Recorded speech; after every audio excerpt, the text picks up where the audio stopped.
Okay. Hi, my name is Terry Davis. I'm HR, and I'm one of the members of our BABBRG, which is a Bay Area Black Business Resource Group in IBM. So we're happy and proud to have an opportunity to partner with the African Diaspora Network today. So for today, we have Almaz Nagash, who's the founder and executive director of the African Diaspora Network.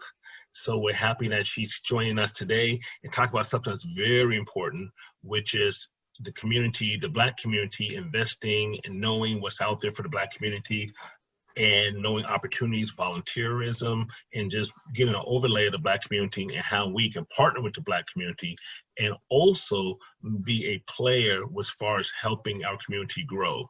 So Almaz had a fantastic presentation she's going to present to us. And let me give you a little background. The African Diaspora Network was founded to bring Africans and friends of Africa together. The organization has more than 7,500 participants from the business, government, academia, NGO, philanthropy, and public sectors. Most of the numbers come from the USA, Europe, Africa, and Canada. The program includes African Diaspora Investment Symposium, which is called ADIS, also Builders of Africa's Future, BAF, and also Impact and Innovation Forums and Mentoring. Their strategic focus includes healthcare, education, connectivity, and finance. So I would turn it over to Almaz. Hey, thank you, Terry. Thank you, everyone. I'm also here with my team member, Megan. Megan runs our social and digital media, plus she's pretty much running the African Diaspora Investment Symposium, which is already ongoing. Terry, I'm very grateful for this opportunity because one of the things that we're going to talk about today is how we, the nonprofits, are somehow in some ways a bit disconnected, but specifically the Black-led organizations have access to corporations is not as easy as what one would assume, except that ADN has been very, very lucky. We have some really good people like you and Danny and Innocent and others in the tech companies and other Silicon Valley innovators and entrepreneurs ecosystem that will enable us to get out and really give our services, but also really engage them with our community. The African Diaspora Network was created to bring Africans and friends of Africa together.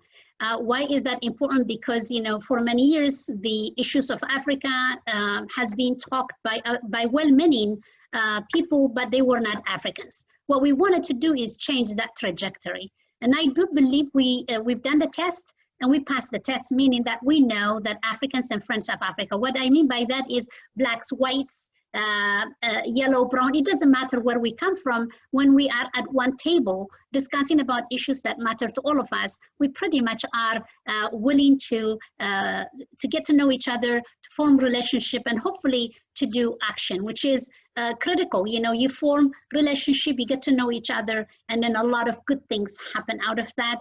These are things that we hope to continue this with you and others in our community. What I would like to do, given that we only have 45 minutes, I'm going to try to do the best. You guys have to stop me because if I get engaged, I do get really engaged. Stop me at 11:30, so that way we can have that 15 minutes, questions that you may have, ideas that you want to share with us, because we can only learn and grow. We don't know everything. What I'm trying to share with you is briefly in 20 minutes, what can we do together to really support Black-led organizations. I will give my own opinion on in some areas, but most of it is pretty much things that you know and things that we were able to put together. So what I'm going to do is share with you a PowerPoint and I'll go through it, which is a good way to have that conversation going. So thank you very much. Let me just get, I want to do a shout out to Megan for really making this very beautiful PowerPoint presentation. So I think always whenever we talk, context matters. So what I like to start is with a context. Our agenda anyway is just the introduction by Terry and I that just went through discussion questions. We have a few discussion questions that we will address through this PowerPoint. Historic successes, how can we support Black-led nonprofit organizations, challenges and opportunities. I actually went a little bit further and really talked about also how can we support Black-led businesses. The idea that African Americans are not entrepreneurial or that they need always help, I think in so many ways is not right, because they were early innovators, entrepreneurs, successful business people. And what we want to showcase is there are fundamental disparities. You all know that. I don't need to go through the details, but I think it's very important, some of the challenges that Blacks face. I am an Eritrean American or a Black woman, but happened to come from Eritrea some 30-something years ago as a foreign student to San Francisco. So I went to USF, University of San Francisco.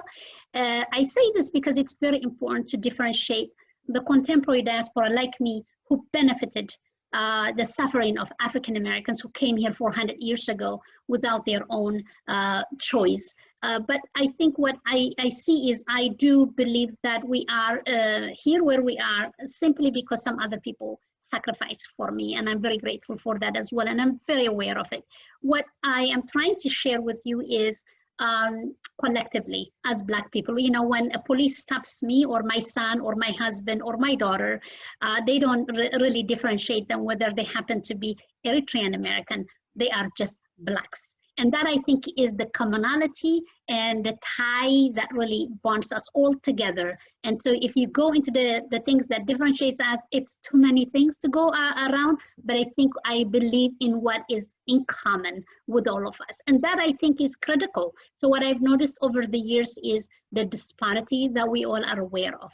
So African Americans started very, very well after they have gone through so many different challenges hundreds and hundreds of years ago, and they start to really create their entrepreneurial ecosystem that really supports their community, but things happen that really stopped. And so these are complex issues that I don't think we will have time to address, but inequity is big. And one that really drives me nuts, and I think we all can really agree on this one, is for every dollar, actually, if you look at it, for every dollar a white family have only 17 cents African American has. If you look at it in the 100,000s, it's $170,000 per year versus 17,150. How do you live a life that is sustainable when you are making that low of income? I think that's the crux of the issue, and it's not just because the Black Lives Matter. I would like that is made us be aware of what's happening in the U.S. Mr. Floyd, in my opinion, sacrificed for me and many of us, but I don't think I want that to be the end of it all, that we get excited about something and we forget. But this is really the factor that makes a lot of anger, that builds anger and really shows up the injustice of societies that live in the U.S., specifically the African Americans. And I think it's a big gap. Health gap, that's huge too. It's the same, because when you don't have enough money, you don't have access to insurance, and at the same time, you pretty much have health problems. So the disparities here is 92.3% deaths per 100,000 population compared to 42.5. That's also a big challenge, and it's something that I like to start with the heavy, and then we go into possibilities and opportunities. Where I think we sometimes forget is the buying power and the economic power of African Americans and as a whole Blacks in the United States. According to the Census Bureau of 2018, buying power is by Black communities in the United States of 1.3 trillion. That's a pretty good money that can be used to invest in communities, but also money that can be reinvested and reinvested to create even more opportunities for communities. Small business ownership, 2.6 million African Americans, 2.6 small business are owned by African Americans. But there is a caveat to this research. After COVID, a lot of African American owned, Black owned businesses are going out of business. This is also another complex issue that we may not have time to address it, but even the, what is it called, the PPP that was available for small businesses and to apply, it didn't go all to African Americans, Black owned business and other minorities. And one of the reasons that kept coming over and over is because of the lack of relationship that Blacks have with their bank. I don't see that as a big issue, but it is now. I didn't see it as a big issue, but I do know now it is a major issue that needs to be addressed eventually.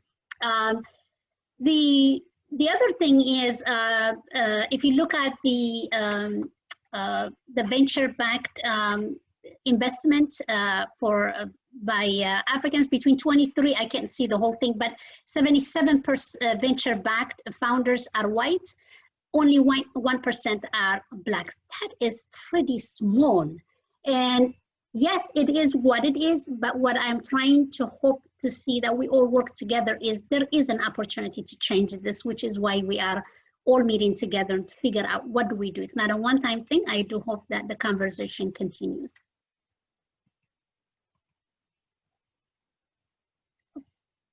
Sorry, it took me somewhere else. Let's go back.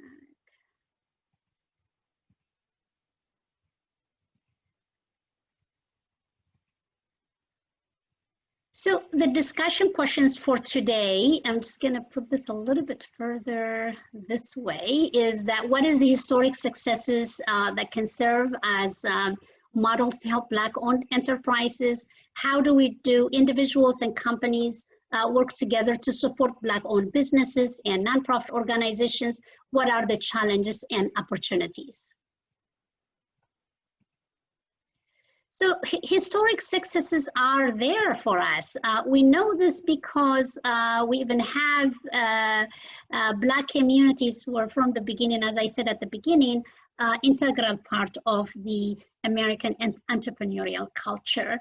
The first one, when I start to read and really understand the history of African Americans in the United States, the first name that came as one of the most successful one was J.B. Stratford.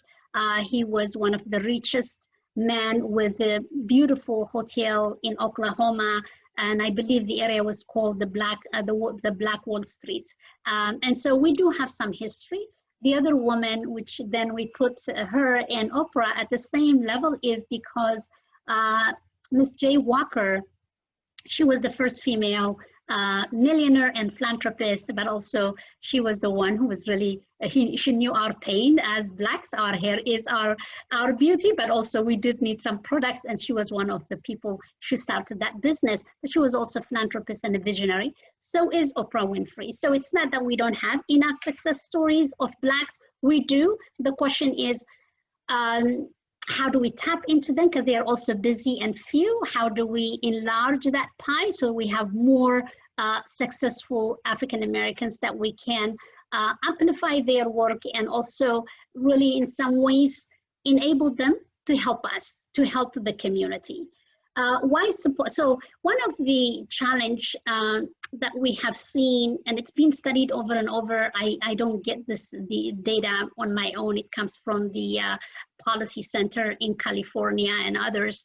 Nonprofits provide incredible services to community. Why is that important?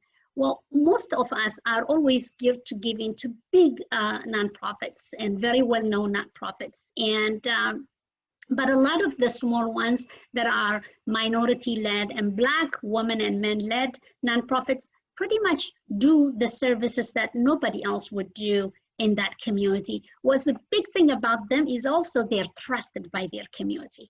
And the disparity though is they continue not to have enough funding to be able to support their community. You can see this in Chicago, in big cities in the United States. Instead of money going into the very community, the very nonprofits that support this community in their own vicinity, it goes to these large nonprofit organizations. And I don't need to mention them because that's not fair either. I want them to get money, but the small ones, like us, we don't get the funding. And I think this is very important. If you look at it, Black nonprofit only receive 8% of funding from their white peers. How do we increase that?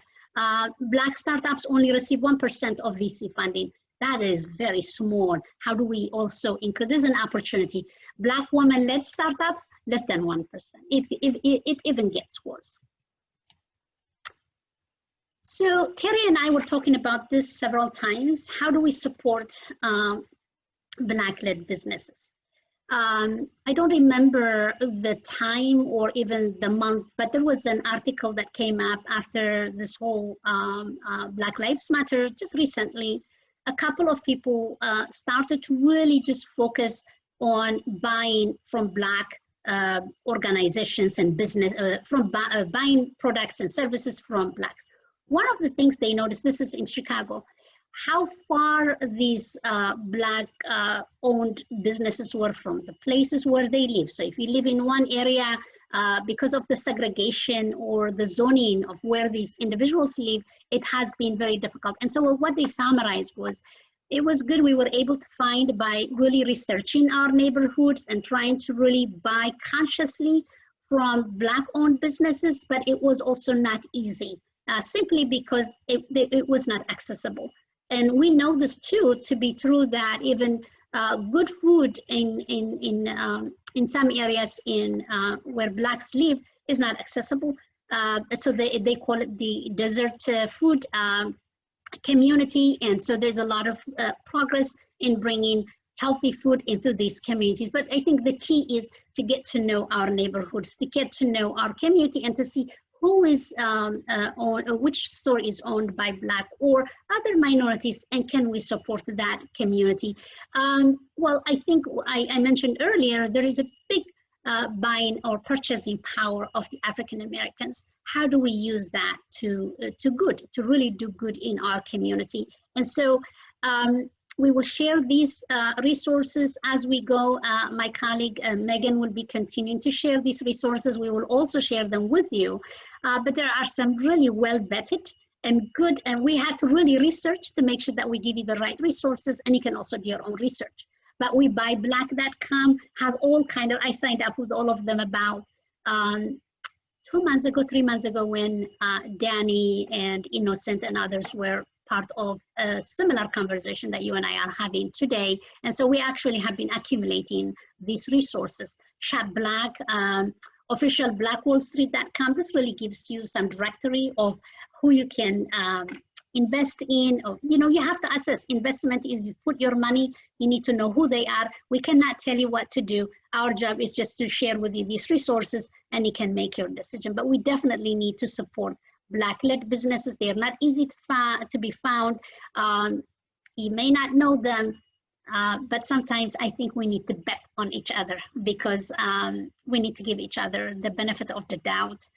We need to risk on each other, because otherwise we will be waiting for someone else to make that difference for us. And I know that our group today, you are diverse members of the IBM, and you are joining this because you care. And I do know that you will continue to support these organizations as you see fit.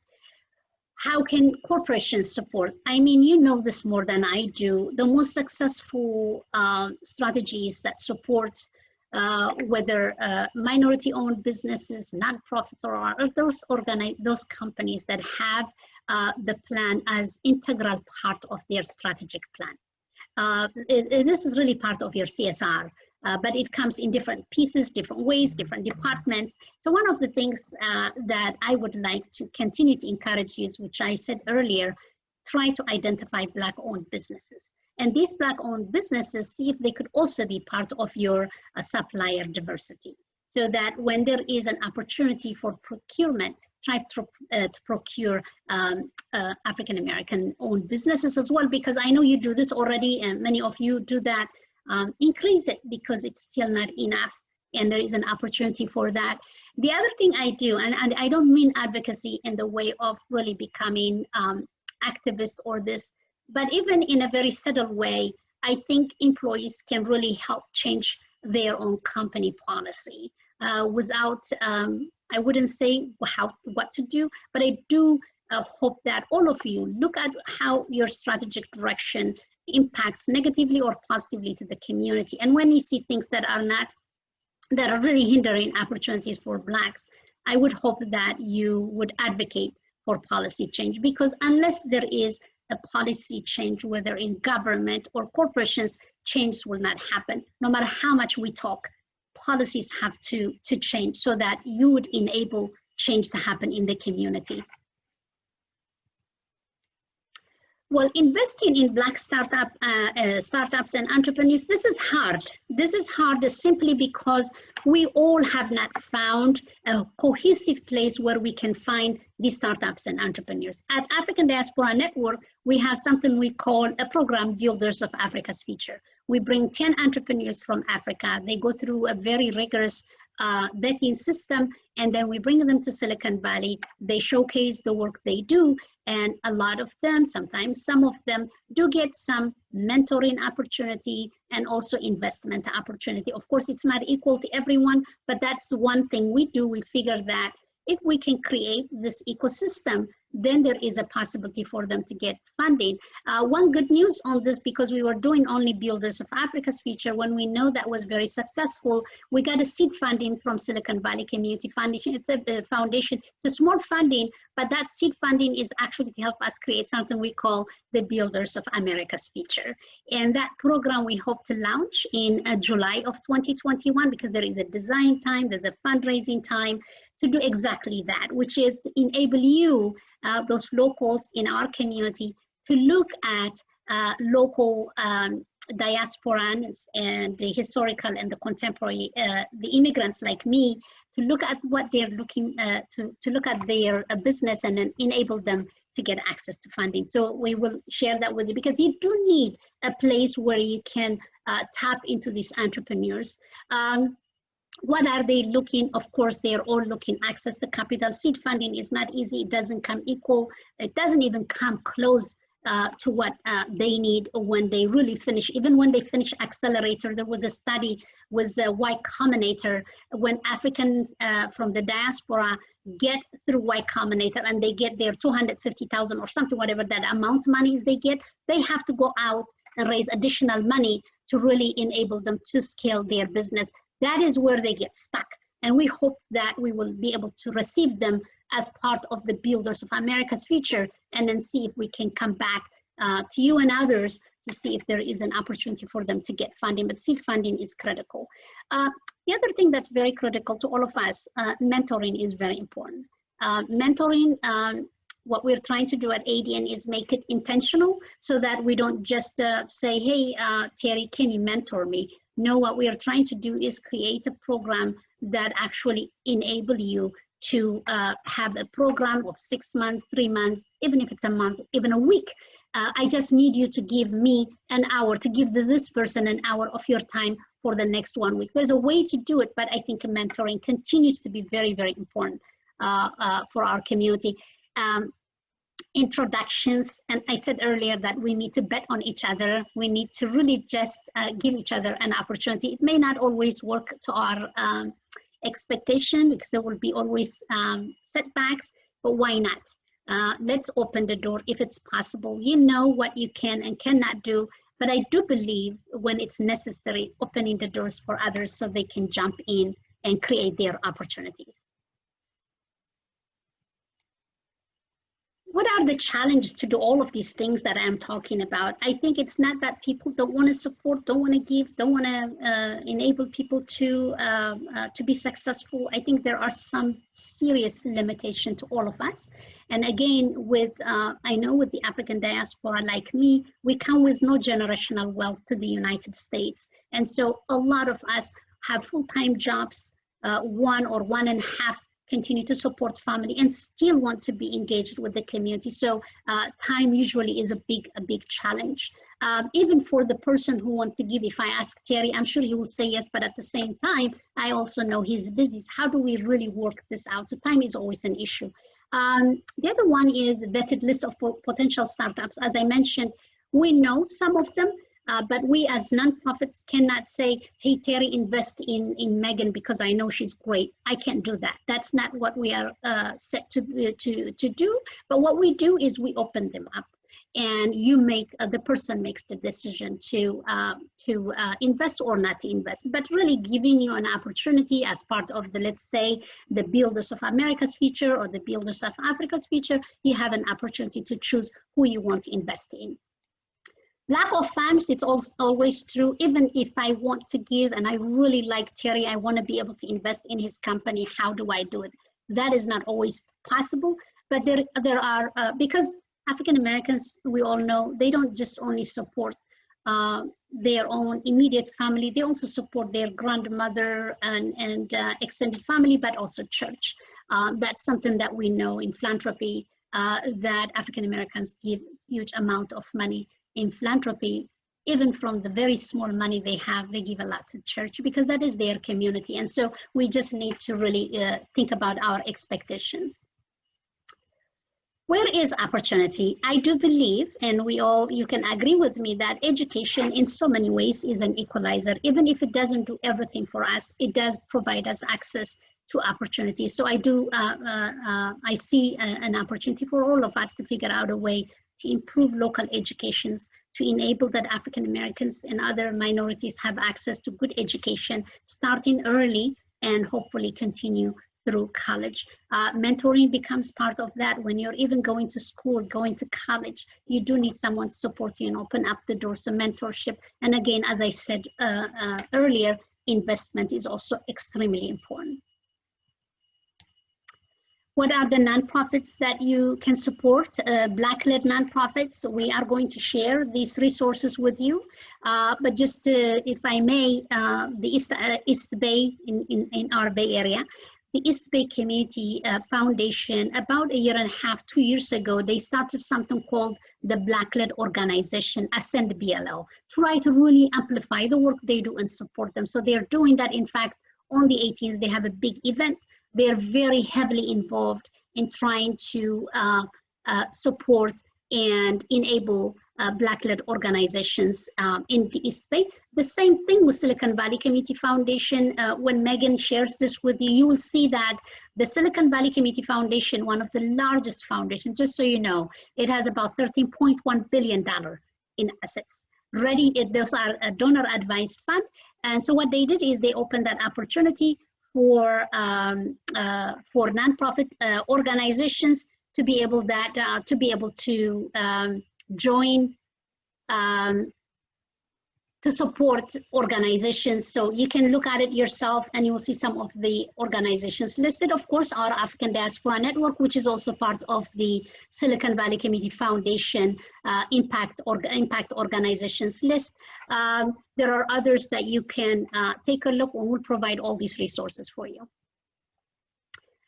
Here are the resources. We will also share that as part of our follow-up note to you, and hopefully Megan will also be sharing with you through the chats. COVID will go. I think what we need to do is, what are we going to do post-COVID? I mentioned to Terry yesterday that it's not just we do this because it is a high item right now, that Black Lives Matter and that we need to be involved. I would hate to see that be the only way to get engaged, that someone dies and then we think of this as a great opportunity. I think this is a lifetime work, and I would like to see us participate, engage, and out of these two things, we will see some action. I had never seen anything come out without me being at the table present. That means right now virtually, if there is a meeting, participating, if there is an issue that I need to be a part of in my community, being a part of it. Of course, we don't have time, but I think it's very important we make time for the things that we care. I would love to continue to grow with you as a community members. and also to do the best we can from the African Diaspora Network to support you. With that, I hope I didn't go over my time, but I want to thank you on behalf of all of us, the African Diaspora Network, and our team and the board and the community who serve our funders. Thank you for the opportunity.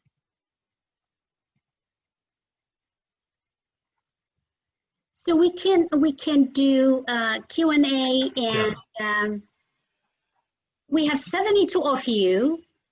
So Megan, how do we go about this? Yeah, Amos, what we can do is, and we have 15 minutes remaining, what we can do is open it up for Q&A, and someone can take themselves off mute and communicate their question. They can communicate directly. So we have this open-ended communications Q&A session that's open for everyone. So if you have a question, just take yourself off mute and provide your question.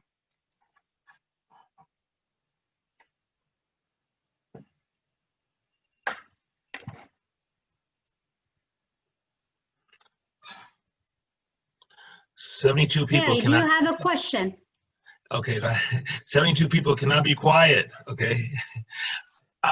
I would say being involved with the African Diaspora Network, for instance, as you're in the community, you're doing things, volunteerism. What are you doing with the high schools? What are you doing with the, maybe the colleges? How, we talked about education. How are you, partnering with the high schools and colleges and to educate, young adults? So the African Diaspora Network, we're very lucky in a way. It makes it hard, but we do have, so right now, pretty much it's not in the early stages, but the early ages, but we do have partnership with universities, Santa Clara University, San Jose State University, Stanford University, and then we try to partner and support individuals that come to us through these universities, at least for now. Eventually, to make this open for other opportunities, you really have to have a program set up that will reach out to high schools. But so far, we have been asked by universities. The reason I think we are asked by universities is because of the very people we serve. Within our network, they're all professionals, bachelor's degree all the way to PhD. And so that might be appealing. And usually the mentoring comes to support entrepreneurs and startups. But definitely the opportunity to go into community organizations within Santa Clara County, East Bay, and others in the Bay Area and around the US, I think it's very important to really start mentoring high school students, which is really a very catalytic year for all the of our youth. So high school is something that we haven't done yet, but colleges, yes, we do. So let me ask another question. What, with where the African Diaspora Network is now and all the other nonprofits and all the other community-based organizations that are giving back, what is next level? Now, there's a lot of reaction. There's a lot of care and concern with, something that a lot of folks see visually. And so we're at that level now, but what is next level? Meaning next level of engagement? Yeah, next level of engagement where, it doesn't take a tragedy or it doesn't take something else running across the TV for everyone to start reacting, but this becomes the norm as far as moving to the next level, as far as helping the businesses, as far as the businesses growing. When do we get to next level? What do you foresee as next level?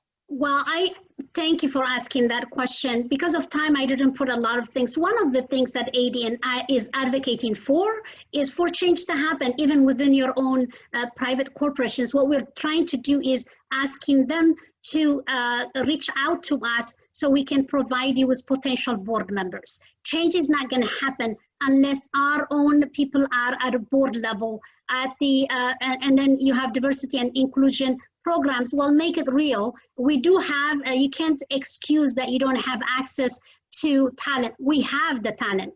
And I say this because I know who we have within our own roster. Megan and I can get you up to 50 potential applicants at any time.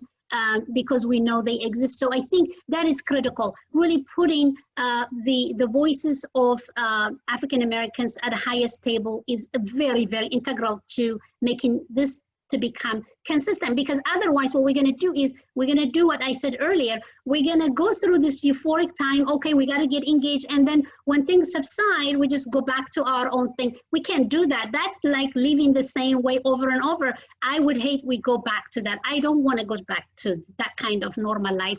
I want to go to a bit of a life of awareness, that we become aware of this change that's taking place and take it to the next level. Be engaged, be present, be supportive. But really, if change has to happen, we got to be at the table. Mm-hmm. I think someone has a question. Gregory, do you have a question?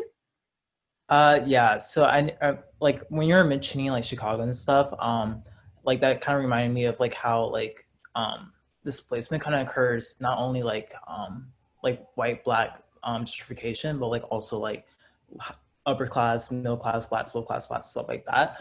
And I just kind of wanted to like figure out how are we going to make sure that we still censor those who are not like upper middle level in this conversation, because I feel like a lot of times when there's like black business, like those who aren't like part of that like circle are left out. And so how do we like kind of like censor everyone and not just those who are like in particular positions of power, essentially? If that makes sense. So that's a very important question, Greg, because if you remember, I mentioned the nonprofits that you're supposed to support are the nonprofits that are really, really working, the mothers and the fathers and the sisters and the brothers who are trying to really make sure that children don't die of gunshots unnecessarily, whether it's in Chicago or in San Francisco.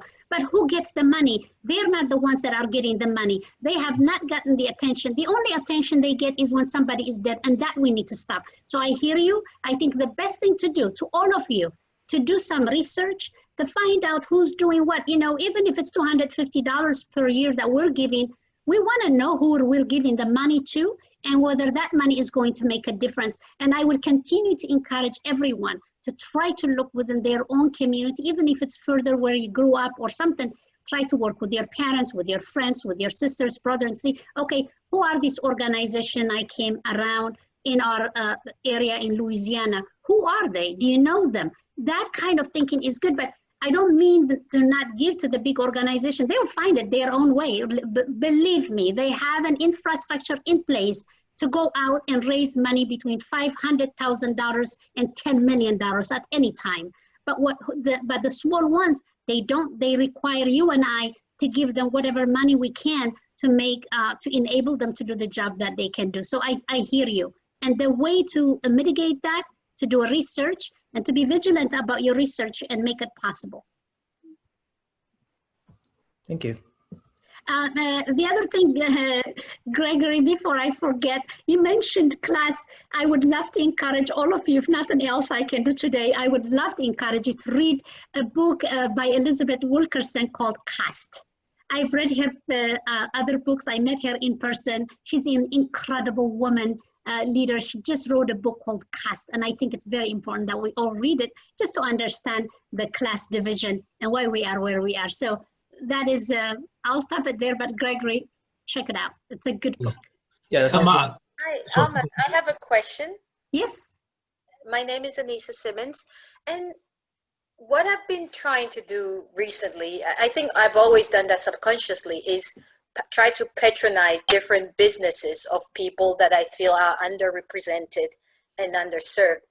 Half of the time, it's very difficult to find those businesses. So I feel like part of the action, and I don't know where to start, is to really identify and mobilize all these different businesses that are owned by underserved communities, whoever they might be, right? In this case, we're talking about the African diaspora. I'm originally from Africa. I want to find these businesses. I want to patronize them, but it's not easy. What should I do? Yeah, I know.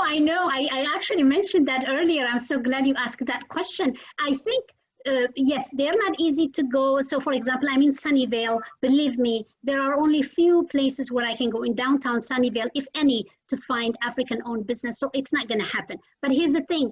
there are some really good resources that we're sharing with you. They are online. Maybe if we are able to do business with Amazon, we might as well be able to do this business also with these online platforms. One of them is Black owned businesses or something like that. We all are we're sharing them with you. But I hear you. Maybe even Anissa, the other way to take that to really aggregate all of these minority owned businesses is to find, you know, major corporation like yours to really put all these pieces together and really create an ecosystem for them. And that could be an online platform, given, as I said, and as you said, it's not very easy to find us. It's very, very difficult. But there is that online thing. So hopefully some of you would look at some of the online platforms that we're sharing with you. We don't know them, but what we have is we've done some research. We were given those resources as the top ones that you guys can look at. Excellent. That's a good place to start. Thank you. Sure, sure. And I want to mention also for everyone to check out the chat, as mentioned before, as Megan mentioned, you'll see that Amaz was on CNBC yesterday. They have the URL for her on CNBC. Oh, stop yesterday. it. It's there. So you can see that the link is there for that. Also, a question came from, I think, from Arthur. It said, is this network specifically operating in the Bay Area, California, or West Coast? So yes, we are we are here in Silicon Valley, and which is good. That's our home base in Santa Clara. I live in Sunnyvale. We do our events at the Computer History Museum in Mountain View every year. But we pretty much serve the world thanks to technology and thanks to all of you. We are able to really utilize the technology and to be able to serve many communities from around the world. As I mentioned earlier, most of the people from the diaspora that join our work come from the USA, Africa, Europe, and Canada. Very perfect. That's good. Okay, so we have a couple minutes left. Can we end with a bang? Is there any last 1 or 2 questions coming from the audience? We have a good number of people. My name is Connie. I'm in Massachusetts, and I wanted to know if you have any organizations or offices located in Massachusetts. How do we access them? Yes, there are several African-led organizations in Massachusetts. Mostly they are in Boston area that you can look up. But we would also be happy to share those. We know because we haven't done it by state or by city. We just share with you general information, but we would be very happy to share that with you through when we send out the next steps and thank you note, we will share that with you. But yeah, there are some. Thank you.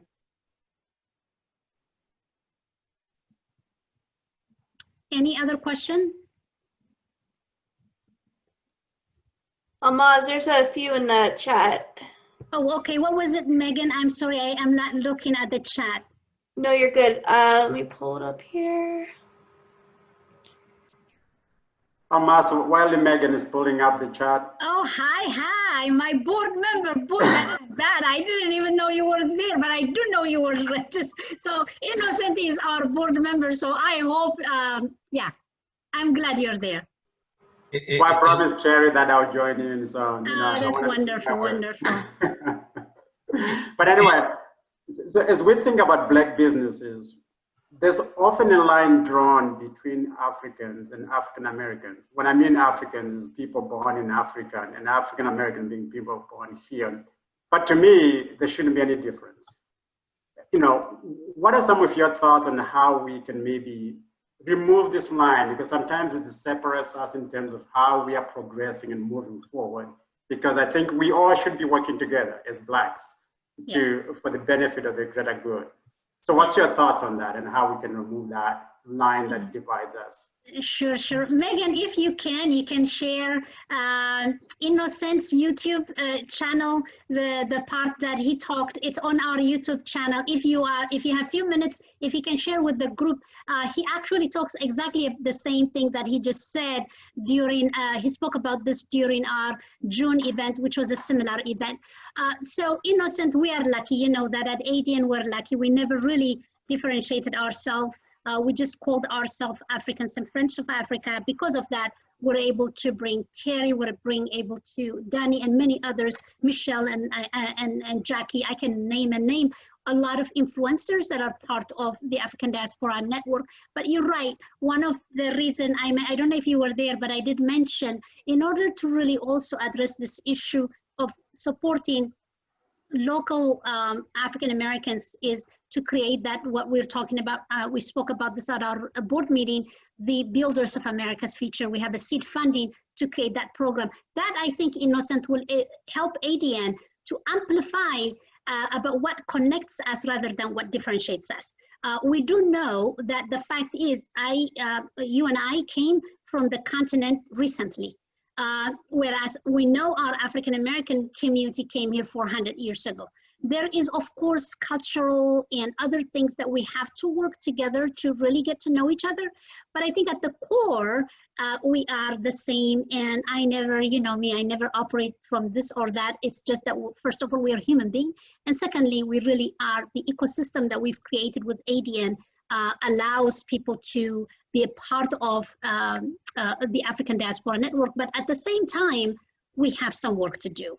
And the way in which I see this happening, Innocent, is by what we've done in June with you and the other panelists. What we're doing right now with Terry, and on and on and on. We need to engage the African American community, whether in corporation, in nonprofit, or in the public sector as a whole, to build that relationship and to build trust so we can do some things together. I hope that answers your question. Yes, thank you. Thank you. Okay. So Amaz, we're a couple minutes over our time. So if there's anything in closing, we'll give it any question in closing. This is fantastic. Number one, the links alone are fantastic. A lot of education, a lot of things that, we can take forward and look at, we as a company, are we involved with some of these nonprofits, with some of our nonprofit stuff, or in our communities, as we, are in our communities, we get involved with things, volunteer opportunity. So there's a lot of opportunities there in kind of a playbook for us to start supporting and being engaged with, whether it's through our job or outside of our positions at work, number two. But another thing is just the conversation. We had a lot of conversations today, a lot of conversations over the last couple of months, but now, we're getting to next level action. And that's the most important thing, seeing things play into action. People start looking at what they can do next. You have other things coming, like an election coming up in 50 days. You have a lot of things happening. A lot of things happen in 2020 for the rest of the year. So the time is now for a lot of folks to, put things to action now. So that's what's really good. Now, timing is great. And this is great also, this timing, just, having a time, and thanks for you. We're trying to carve out a schedule and a time. So it was great that you had the time available to fit this in your busy schedule. Also, Innocent, for you to join also, you're executive by day at another Bay Area company and joining this in the middle of your day. Does your company know you're here? They do, because they support this. This is what we have to do. They support I'm gonna tell. Yeah. But again, in closing, I want to say many thanks. This is the information we can take forward. You said you're going to have a note that comes out, so keep everyone in tune. So we'll keep pushing it and keep it going. And again, we're at next level. So fantastic. Thank you. I also want to thank you, Terry, for making this possible. It always needs 1% to make that kind of a difference. And you did that. Yeah. We never had a relationship with IBM. Now we do with many of you. And thank you for registering. We will be following up by email with some action steps. I've heard some, I wrote some, and Megan did. We will reach out to you and we will continue this conversation, because as he said, so much is happening. All we have to do is be present and get really into action. Yeah, in fact, and another thing in closing also, these events are not, they get off the ground. You got a lot of great speakers yourself, but, unless we get the attendees. So the IBMers who attended and the folks who attended from different constituent groups of IBM, whether they're part of the BRG, whether they're allies, just thanks to everyone for attending, because that's what makes it really work. And this is for not just for the BRG, it's for everyone. So again, thanks to everyone for attending. Thanks for taking time out of your schedule. We appreciate it. The presentation, the people participated because they believe in what you're asking them to do, and they believe in this moment. And I thank them too. And I thank all of you And Innocent, I'll see you. I know I'll see you any other time. Even if it's virtual. Thank you, everyone. Thank you, Megan. We'll talk soon. Thank you, everyone, for joining us. Thank Bye-bye. you. Bye. Bye-bye. Take care. Bye-bye. Bye. Bye.